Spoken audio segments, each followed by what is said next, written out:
Sur Zouk TV, des témoignages, des études, des échanges, l'association Les Jardiniers du Bonheur vous présente Un cœur à cœur, une émission fraîcheur pour apprendre à cultiver le meilleur avec Jésus.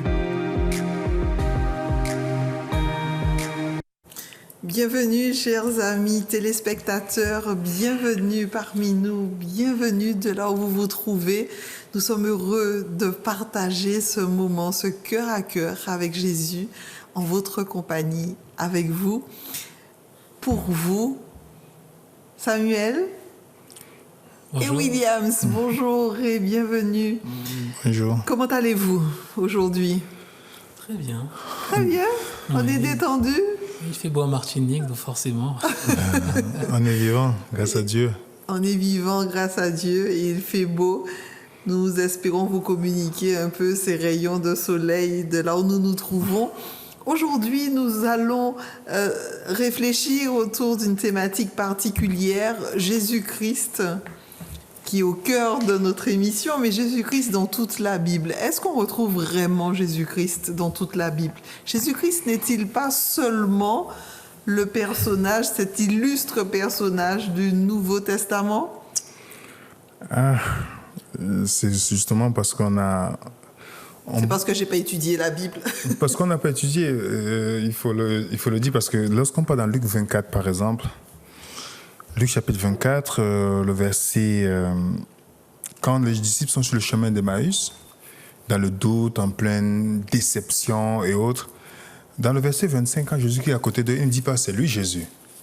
Mais on nous dit, alors Jésus-Christ leur dit, ô homme sans intelligence, dont le cœur est lent à croire tout ce qu'ont dit les prophètes. Ne fallait-il pas que le Christ souffre ces choses et qu'il entre dans sa gloire? Commençant par les Écritures et par les prophètes, il leur expliquait quoi? Dans toutes les Écritures, ce qui le concernait. Donc Jésus-Christ ouvre la Bible, il montre, le Nouveau Testament n'existait pas dans cette période-là, c'était l'Ancien Testament. Dans Jean 5, verset 39, il dit, vous sondez les Écritures, vous pensez trouver en elle la vie éternelle, ce sont elles qui rendent témoignage de moi. Donc, le but même de l'étude biblique, c'est de rencontrer la personne de Jésus, parce que c'est le personnage central de l'Ancien jusqu'au Nouveau Testament. Mais comment nous allons retrouver Jésus dans toute la Bible? C'est ça qu'on on ne va pas faire tout cela aujourd'hui, mais on va donner quelques pistes pour qu'on voit que Jésus qui s'est révélé à travers les différents personnages dans la Bible, tout le système des sanctuaires, des sacrifices, c'était pour s'appointer à Jésus-Christ, mais on va s'attarder sur les personnages pour montrer à quel point Jésus-Christ veut vivre en chacun d'entre nous. Bien, c'est une belle expérience. Jésus-Christ dans toute la Bible, Samuel?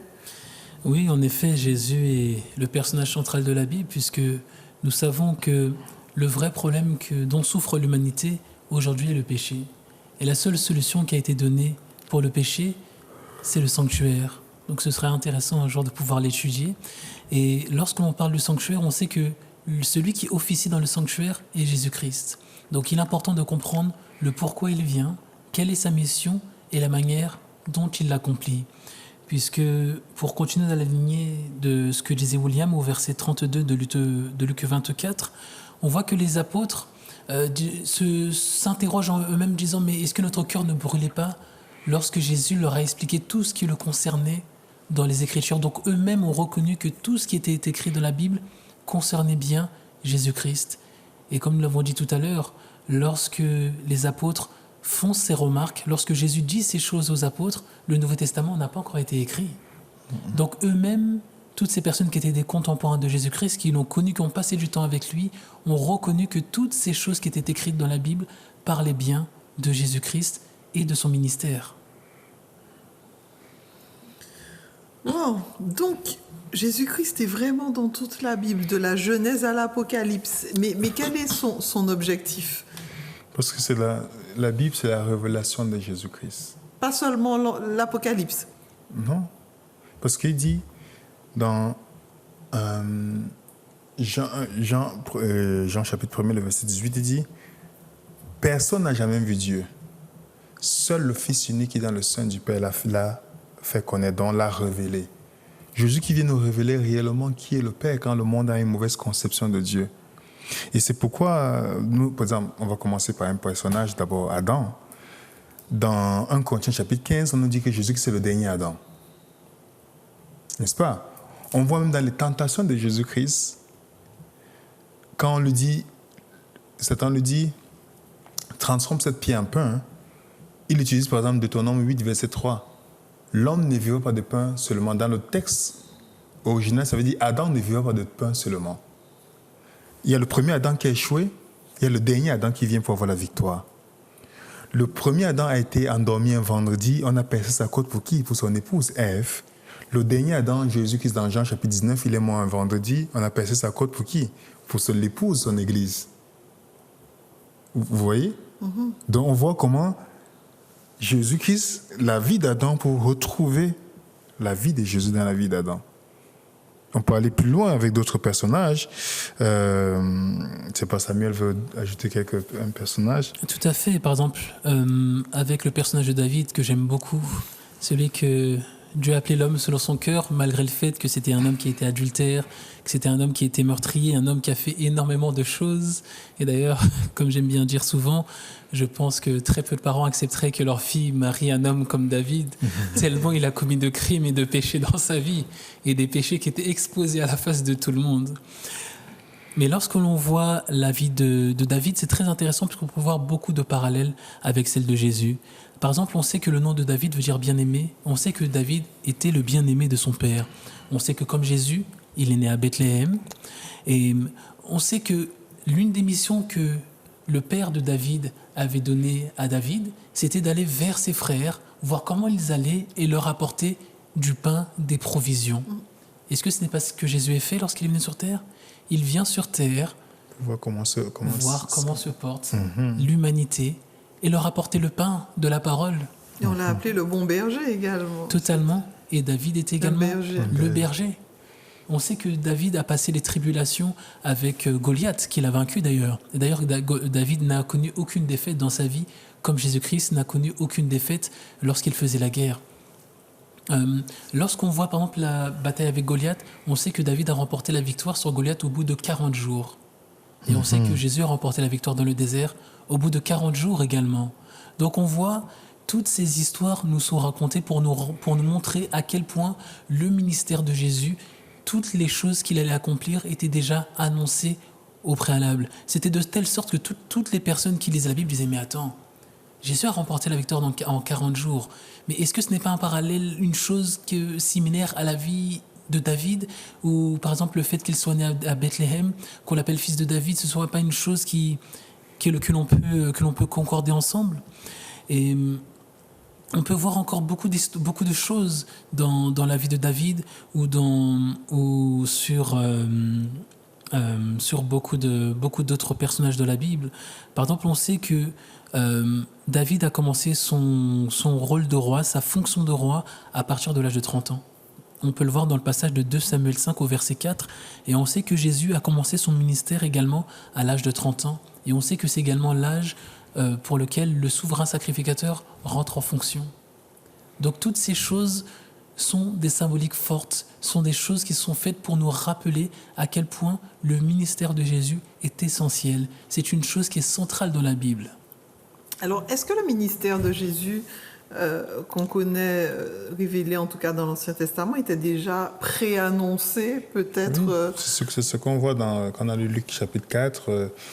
On a Hébreu aussi qui dit « Je viens dans le rouleau de vie », qu'il s'agit de sa vie, tu vois. Donc, il y a beaucoup de choses que quand on lit, on voit même les apôtres faire référence à l'Ancien Testament en disant que c'était Jésus-Christ qui se révélait, mais le nom de Jésus n'était pas encore là, mais c'était Jésus-Christ, l'ange de l'Éternel, plusieurs fois. Un autre personnage que j'aime aussi, c'est Joseph. C'est ce que j'allais dire. Joseph, c'est le premier-né de Jacob avec Rachel. Vous savez, Rachel veut aussi dire la mère des brebis. Okay. Et on sait que Joseph comme Jésus sont nés tous deux par intervention miraculeuse. Et nous savons que Joseph était le fils bien-aimé de son père. Que son père envoie vers ses frères. Son père avait donné une tunique unique.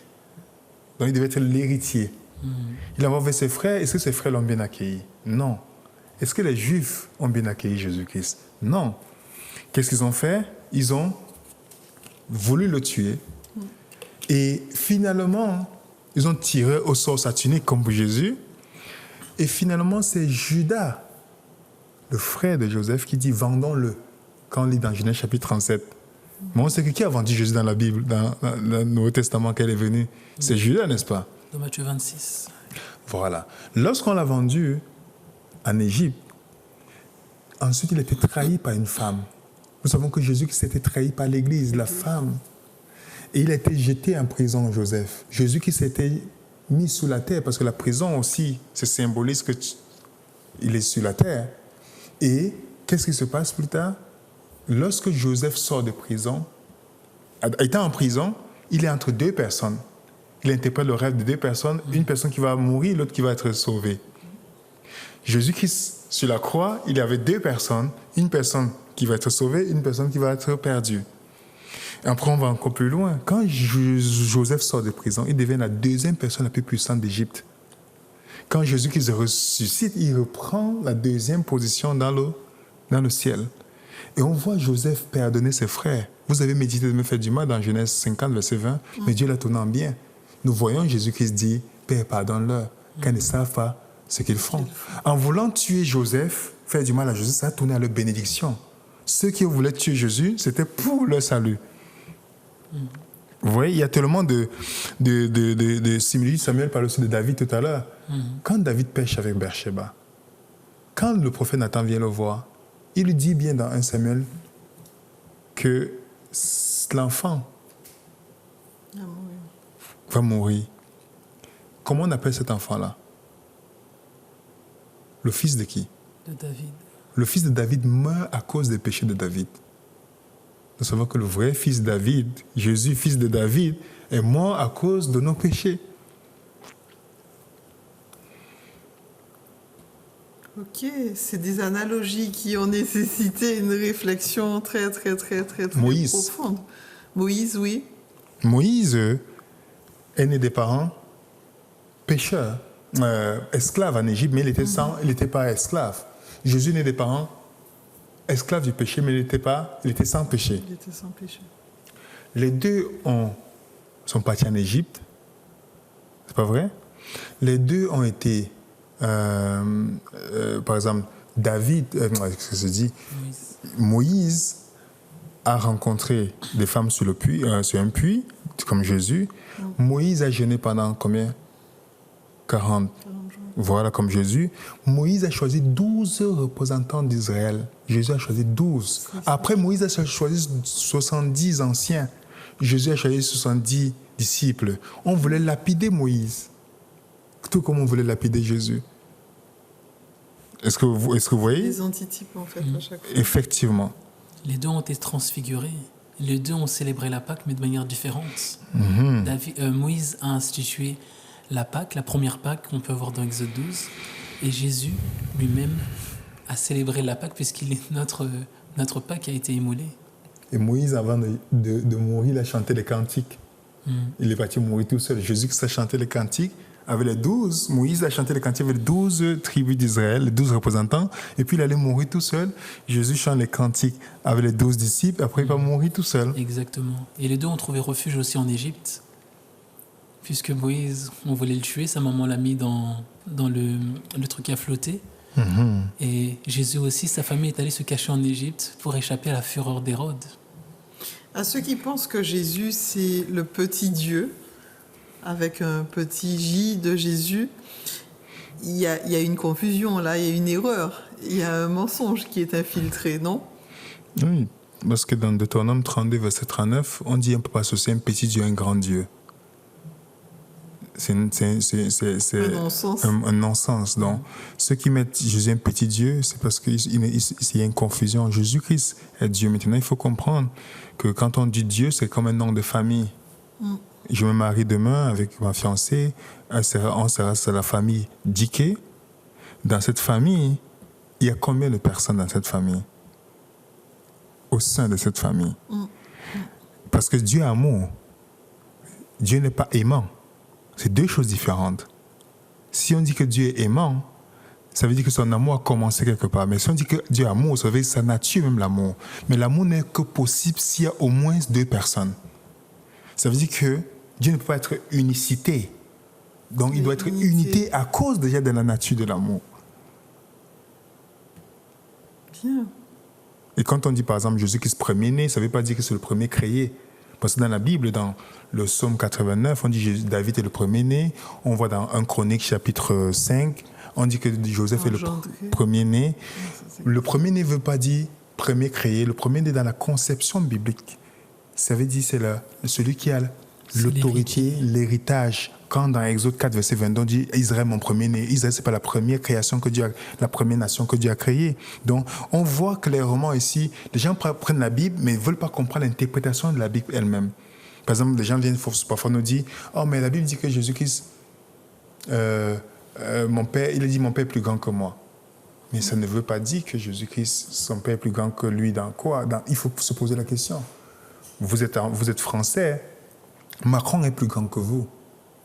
À cause de quoi? De sa fonction. Mais il n'est pas plus humain dans sa nature que vous. Parce que vous avez la même nature.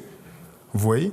Donc, premier-né, on dit la première dame. Ça, c'est la première dame qui a existé. C'est à cause de sa fonction. Donc, il y a certaines choses que parfois on ne veut pas laisser la Bible comprendre. Mais la divinité de Jésus, c'est très clair dans la Bible. S'il n'était pas divin, il ne faut pas mourir pour nous. Parce que pour enlever les conséquences infinies, il faut quelqu'un qui a une vie infinie. Pas un être fini. Exactement. Ben, je crois que le temps de digérer toutes ces informations, une petite question, puisque vous avez tous les deux évoqué le fait qu'il fallait étudier, bien comprendre Jésus dans toute la Bible, mais comment faire? Est-ce que vous pouvez nous laisser une petite astuce? Étudier la parole, oui, mais comment? Découvrir Jésus dans toute la Bible, mais comment? On ouvre sa Bible et on découvre comme ça. Est-ce qu'il y a une méthode? Oui, ce sera très long de vouloir dire comment la méthode ici. Deux petites sucrètes pour nous. Peut-être ce sera l'objet d'une prochaine émission. Mais est-ce qu'il y a des étapes, puisqu'on a vu tout à l'heure qu'on n'a pas besoin de faire théologie, mais est-ce qu'il y a des étapes quand même? Beaucoup prier d'abord, parce que parfois on pense que c'est parce qu'on va lire beaucoup que ça veut dire qu'on va comprendre. Beaucoup prier, c'est la parole inspirée de Dieu. Donc c'est Dieu qui peut nous révéler ce qui est dans sa parole. Lorsqu'on prie pour qu'il nous éclaire, maintenant on doit demander Seigneur, fais-moi voir Jésus. Je veux comprendre ta parole. Je n'ai vu personne qui a fait cette prière que Dieu n'a pas donnée, n'a pas ouvert les yeux, et aussi laisser la Bible être son propre interprète. Je ne dois pas venir dire, ça veut dire ceci. Je dois dire, où est-ce? Parce que la Bible nous dit, dans Deutéronome par exemple, nous dit, pour établir un fait, il faut au moins 2 ou 3 témoins. Donc je peux prendre un texte biblique, dire que ça veut dire ceci. Il faut que je trouve un deuxième témoin. C'est pourquoi il y a les concordances. Et on aura l'occasion de parler de l'application qu'on a mis à la disposition des personnes qui veulent étudier la Bible avec des textes grecs et hébreux, avec aussi certaines études qu'on partage. Tenir compte du contexte, peut-être aussi. Qui est l'application Véné et Résonant, et qui est gratuit. Donc une application disponible gratuitement pour tout le monde? On peut l'avoir ici. C'est une application qui est totalement gratuite. Et vous avez même une étude justement là-dessus où nous avons répertorié un commencement, en tout cas, sur, par exemple, Jésus dans toute la Bible. Donc tout ce dont nous avons parlé, vous pourrez le retrouver sur cette application. Venez et Résonant. Gratuite. On ne voit pas bien, mais on tape Venez et Résonant. Oui. Et on pourra mettre cette application pour pouvoir étudier davantage la parole de Dieu. Donc Jésus-Christ, oui, dans toute la Bible, et c'est lui le chemin, la vérité et la vie, et nul ne peut venir à Dieu sans passer par lui.